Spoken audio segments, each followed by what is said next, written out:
जोहार साथियों, मैं हूं माइकल जेडी जेमसन और आप देखना शुरू कर चुके हैं समाचार टीवी। मित्रों, पुनः एक बार हमारे समक्ष मौजूद हैं AIMIM के प्रत्याशी एमएन खान साहब। और आइए आप सबों को पुनः सर से रूबरू कराते हैं। जी सर, तमाम जो क्यास लगाए जा रहे हैं कि जो विभिन्न और दल के लोग जिस तरीके से जो है सर, चाहे जिस भी लालच में पड़ करके लोगों ने माननीय वर्तमान विधायक और मंत्री मिथिलेश कुमार ठाकुर जी को समर्थन दिए, जैसे कि सोनू यादव जो कि जयराम महतो के पार्टी से जो यहाँ से विधानसभा प्रत्याशी थे, या और भी कई लोगों कई बड़े चेहरे हैं। और ऐसा क्यास लगाया जा रहा है कि एमएन खान भी जो है सर माननीय मंत्री को समर्थन दे देंगे और या हज करने चले गए हैं या मैदान छोड़ दिए हैं। तमाम अटकले का जो दौर है सर, इसके संबंध में क्या कहना है सर? देखिए, आपके चैनल को पहले धन्यवाद। आप जो सवाल कर रहे हैं ये बिल्कुल मतलब कि बेतुका सवाल है। इसलिए बेतुका है कि अगर जो प्रत्याशी 2019 में चुनाव लड़ा है, 2024 में लड़ रहा है, समर्थन वैसे लोग करते हैं कि जिनको किसी पैसा का किसी चीज़ का लालच हो। हम लोग जनता की सेवा के लिए सियासत कर रहे हैं और जनता के आवाज़ पर डॉक्टर एमएन खान चुनाव लड़ रहा है। जनता के जन मानस का जो भावना है वो उसका नाम एमएन खान है। हम लोग पैसा के लिए सियासत नहीं कर रहे हैं। और ये रही बात विरोधियों के द्वारा जो है कि इस बात को जो है कि प्रचारित करना कि पहले इन लोगों ने कहा कि AIMIM गढ़वा नहीं चुनाव लड़ेगा, फिर कहा कि निर्दलीय चुनाव लड़ रहे हैं, फिर कहा कि जो है कि समर्थन कर दिए। इस तरह का जो है कि ये JMM के लोग अलर बलर उल्टा पलटा झूठा सच्चा बात को फैलाते चल रहे हैं कि अजमेर चले गए तो हज करने चले गए। मजलिस पार्टी जो है ना, जो कहता है वो करता है। बैरिस्टर असदुद्दीन अवैसी जो है कि जब पार्लियामेंट के अंदर बोलते हैं या सड़क के अंदर बोलते हैं या किसी जलसा में बोलते हैं तो लोग उसको गौर से सुनते हैं। वो आपके हक की बात करते हैं, यहाँ के दलित की बात करते हैं, यहाँ के आदिवासी भाइयों की बात करते हैं, यहाँ के पिछड़ा की बात करते हैं, यहाँ के मुसलमानों की बात करते हैं। आज इन लोगों को मान सम्मान हक अधिकार नहीं मिला है साहब। अगर हक सम्मान अधिकार मिला होता तो आज ये जो मंत्री जी अनाप शनाप जो दारू मुर्गा और साड़ी और पायल और छायल और बेग का जो प्रलोभन दे रहे हैं, लोगों को डरवा धमका रहे हैं, ये डरवाने धमकाने की आवश्यकता नहीं पड़ती। हम तो इनसे मांग करते हैं कि इन नौजवानों को रोजगार दिए होते तो आज इन नौजवान को पकड़ के ला के ज्वाइन नहीं कराना पड़ता। आज यहाँ के किसानों को अगर मान सम्मान दिए होते, उनको पानी दिए होते खेत में, तो पकड़ के इनको ज्वाइन नहीं कराना पड़ता। आज जो है कि यहाँ की महिलाओं को जो है कि जिस तरह का यहाँ पर जो हालात रहा है रोजगार के मामले में, शिक्षा के मामले में, या यहाँ के पिछड़ापन के मामले में, यहाँ आदिवासी भाइयों के मान सम्मान अधिकार के मामले में इन लोगों ने काम नहीं किया है साहब। इसलिए आज ये परेशान है। आज उल्टा पलटा MIM से क्या खतरा है भाई? मेरा वोट है 1,16,000। आपको क्या हो रहा है? आपको तो इस बात का खुशी होना चाहिए कि मेरा मजलिस जो है कि यहाँ से कामयाब होगा तो आज यहाँ के लोगों का हक और न्याय का बात करेगा। ये लोग तो अपने आप में परेशान है। 5 साल मौका जनता दिया, जनता की अदालत में है। आप ईमानदारी से आके चुनाव लड़िए और कामयाब हुई। जनता अगर आप जनता का काम किए हैं, सेवा किए हैं या विकास किए हैं या विकास पुस्तिका लेके घूम रहे हैं तो आप विकास को दिखलाइए हमारे पास। चलिए, शुक्रिया सर। अच्छा सर, ये हम जानना चाहेंगे कि क्या है कि कुछ लोग ऐसे हैं जो कि प्रत्याशी जो कि अभी कह लीजिए कि धनबल जनबल के कारण जो है माननीय मिथिलेश कुमार ठाकुर जी मंत्री जो हैं, वर्तमान विधायक हैं, इन्हें अपना समर्थन दिए हैं। और ये सर क्यास लगाया जा रहा है कि शायद एमएन खान भी अंतोगत तो शायद उन्हें अपना समर्थन दे देंगे। ऐसा लोगों की अटकलों का दौर चल रहा है सर, क्या कहना है सर? माइनॉरिटी वोट बिकाव नहीं होता है। माइनॉरिटी को लगता है कि जो हमारे साथ सॉफ्ट पोलाइटली जो है कि बात करता है, थोड़ा सा मुस्लिम के हित में ज़रा सा बात लोग रख देते हैं, ज़रा सा उर्दू का 2-4 अल्फाज पढ़ देते हैं तो उनको लगता है कि मेरा रहनुमा हो गया। लेकिन हकीकत में वो रहनुमा नहीं होते हैं। आज गिरिनाथ सिंह जी को जो है कि मुस्लिम मतदाता वोट दे के लगातार 4 बार विधायक बनाए। उसके बाद जो है कि सत्येंद्र नाथ तिवारी जी को बनाए। ये मुस्लिमों का देन है। और वही काम जो है कि माननीय मिथिलेश ठाकुर को मुस्लिमों ने वोट दिया था, लेकिन इस बार मुसलमानों के साथ जितना उन लोगों ने बर्बरतापूर्व कार्रवाई किया, जिस तरह का उनके साथ हालात बना, उनके सुख में दुख में उनके बातों पर या उनके हालातों पर कभी जिक्र नहीं हुआ। हर मसले पर आप आ जाइए, अगर मुस्लिम के हितैषी, यहाँ के पिछड़ों के हितैषी, अगर दलितों के हितैषी होते माननीय मिथिलेश ठाकुर साहब, तो ये सदन के अंदर में ज़रूर आवाज़ उठाते कि हाँ, नौजवानों को रोज़गार, शिक्षा व्यवस्था, चिकित्सा या यहाँ के जितना जनमानस का जो समस्या था, पलायन, बेरोजगारी जो चरम सीमा पर है, यहाँ पर भ्रष्टाचार है, इस पर तो आवाज़ उठाते हैं। सर क्या कारण रह जाता है सर कि आज एक मुसलमान जो है, मुसलमान प्रत्याशी को वोट नहीं देता है?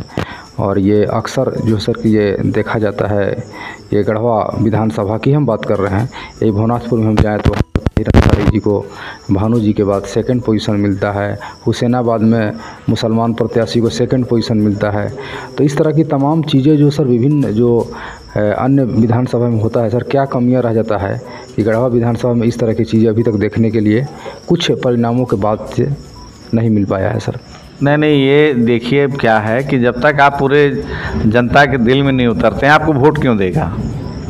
जनता आपको क्यों चाहेगी?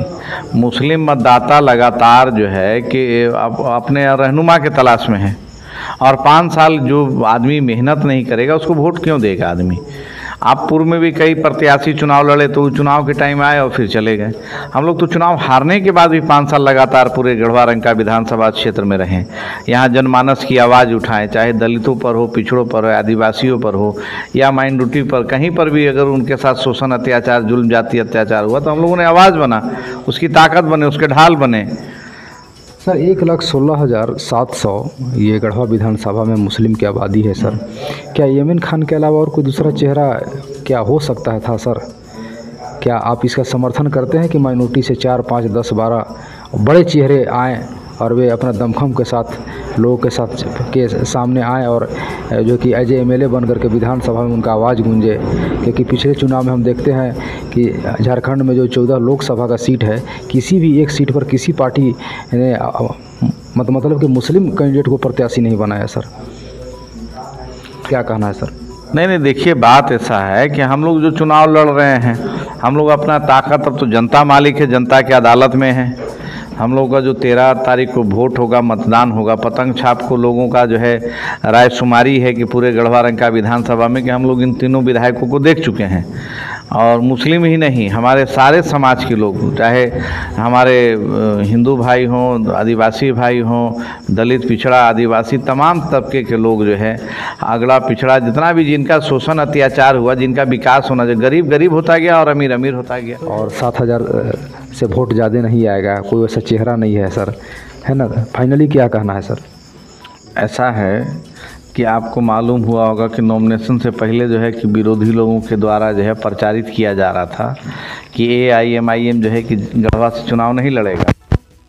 उसके बाद फिर सेकेंड फेज में बोला गया कि इनको सिंबल नहीं मिला गया। प्रचार हो रहा है मेरा अभी जो है कि JMM के द्वारा साजिश करके जो है कि हमारे कार्यालय के ऊपर का जो है कि फ़ोटो खींच के BJP का झंडा एडिट करके या कह लीजिए कि यूँ लगवा कर और हमारे जो है ख़िलाफ़ जो है कि पहले तो ये लोग जो है क्षेत्र में घूम घूम के कहते चल रहे थे कि MIM जो है कि JMM को समर्थन कर दिया, मिथिलेश ठाकुर को समर्थन कर दिया। आप कहते चल रहे कि BJP का ओरिजिनल B टीम यही है।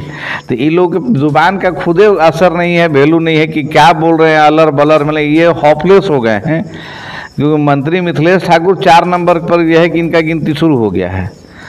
ये जो लोग समर्थन करके जो एक कैंडिडेट बन के एक कार्यकर्ता बन गए, भविष्य में कभी चुनाव लड़ने लायक बचे हैं? सर यहाँ पर रोकना चाहेंगे सर जिस तरीके से आपका चुनावी दौरा चल रहा है सर, तूफानी दौरा चल रहा है, और इसमें फाइनली सर आप जो भी नए पुराने वोटर्स हैं, क्या अपील रहेगा सर आपका उन लोगों से? उनसे अपील है कि आप जो है इस बार इस चीज़ के लिए लड़ाई लड़ रहे हैं, इस बात के लिए लड़ाई लड़ रहे हैं, इस बात के लिए आप वोट दे रहे हैं कि डॉक्टर यमीन खान अगर कामयाब होते हैं तो आपके बच्चों के रोज़गार की बात करेगा, आपके बच्चों के शिक्षा की बात करेगा, इस क्षेत्र का पलायन का बात करेगा, यहाँ कल कारखाना उद्योग लगाने की बात करेगा। यहाँ पर जो है कि स्वास्थ्य व्यवस्था को सुदृढ़ करने की बात करेगा, आपके शिक्षा का जो है कि स्तर को मजबूत करने की बात करेगा। यहाँ पर जो medical college, engineering college, IIT college की जो बात है, स्किल इंडिया कौशल विकास का जो बात है, वो सदन में हम लड़ के लाने का काम करेंगे। पुल पुलिया को अगर विकास माना जाएगा हुजूर, तो मैं पूछता हूँ कि यहाँ के जनता को नौकरी को क्या माना जाएगा, यहाँ के बच्चों को शिक्षा का क्या मापदंड रखिएगा।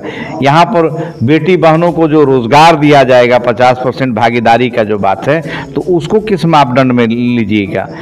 आज चिनिया के इलाका में चले जाइए, रमका चले जाइए, गोदरमाना चले जाइए, या आप डंडा चले जाइए, आप अटौला खोरीडी चले जाइए, यहाँ पर एक महिला कॉलेज नहीं है, एक डिग्री कॉलेज नहीं है। ये पुल पुलिया को विकास नहीं ना माना जाता है सर।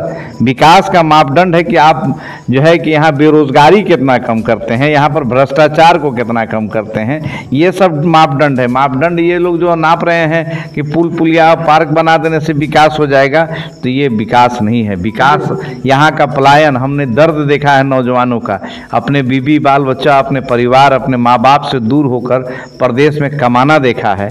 आप देखिए महीना में कितना डेड बॉडी आता है, कितने लोगों का हालात बद से बदतर है।